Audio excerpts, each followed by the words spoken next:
Hello everyone and welcome to my channel, and today I'll be reading an Arlecchino listener by me.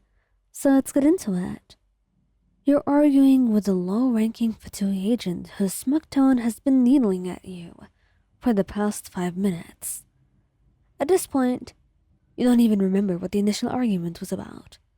It was about something small, an incorrect report, a failure to deliver supplies on time. But somewhere along the way, it turned personal. He made a comment about how competent you were, your place in the house, and most insultingly, a jab at Arlecchino for choosing you. And that's when your temper snapped. Your voice is low at first, sharp with controlled anger as you correct him, but his smirk only widens. You step forward, closing the space between you, and each word leaves you with a little bit more heat in your chest. Your shoulders squared and eyes locked on his. You can feel the blood rushing to your cheeks, not from the cold, but from the fury simmering in your veins. Unbeknownst to you, someone is watching. Arlecchino had arrived halfway through the exchange, silent as a shadow. And she does not interrupt, does not announce herself. Instead, she leans casually against the wall, her hands resting in her pockets, her piercing eyes fixed on you like nothing else mattered. And in that very moment, nothing else truly did. She just wanted to watch you. It's not that she enjoys you being angry or anything like that. It's simply that there is something about the way you own it. The way your voice sharpens, your posture straightens, and you refuse to be dismissed. Her fears, you're unyielding. And to her, all of that is beyond captivating. The man in front of you scoffs, rolling his eyes. You think just because the knave keeps you close, you are untouchable? Your jaw tightens, and before you can stop yourself, you take another step forward. I don't need her protection to deal with the likes of you, but if you're so eager to test me, I'll be more than happy to. That's enough. Her voice cuts through the air like a blade. Cold, commanding, and you turn slightly, startled to see her there. She's walking towards you now, each step deliberate, slow, and her gaze flicks to the man, who suddenly finds the ground very interesting.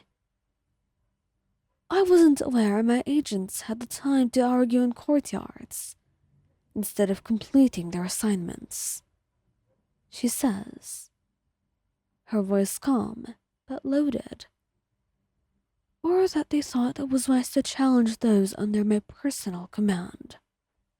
The man stammers an apology, and Arlecchino does not look away from him until he's walking off. Quick, and only then does she turn her attention to you. You half expect a scolding. Instead, she smirks. You're beautiful when you're angry. You blink at her, the sudden rush of heat to your face, making you forget the cold entirely.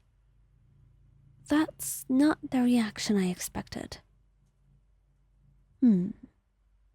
I could have stepped in sooner, she says, her eyes traveling over you slowly, taking in your flushed cheeks, your clenched fists, and the way you're still breathing a little harder than usual. But watching you put him in his place was interesting.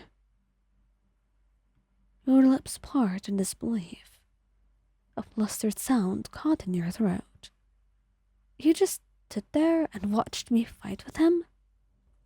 Of course, she says smoothly, as though it's the most obvious thing in the world. Why would I stop you when you were handling yourself so well? You give her a look, somewhere between exasperation and amusement. You are ridiculous. Her smirk deepens, and yet you like it. You try to turn away, but she catches your wrist, tugging you just close enough that her breath brushes your cheek. Her voice drops lower, softer, but no less intense. You don't see yourself the way I do. You're passionate, fearless. You stand your ground, even when others might back away. That's not something I'm going to discourage. There is a beat of silence, and you can feel your pulse quicken under her gaze. The way her eyes linger like she's memorizing every detail of your expression. And then, without warning, she leans in and kisses you. It's not rushed, but it's firm, deliberate, carrying the same heat that had been in your argument just mere moments ago. Her hand comes up to cup your jaw, her thumb brushing against your cheek as she pulls back, just enough to look at you again. You should see the look on your face right now, she murmurs, clearly entertained. You scoff, but your smile betrays you. You're unbelievable. And you're adorable when you pout. I'm not pouting. And that makes her chuckle. And she kisses you again, before the two of you start walking back toward the house, her stride unhurried. And every so often, she glances at you. And when you finally reach the steps, you pause. So, should I expect this to be a thing now? You watching me argue with people like it's your personal entertainment? Not quite. But I won't deny it. It's a sight worth seeing. You shake your head, but there is warmth in your chest. Oh, one more thing. What? You're mine. And anyone who forgets that, well, I'm more than happy to give them a reminder. You can't help the laugh that escapes you, and you shake your head. You're absolutely insane.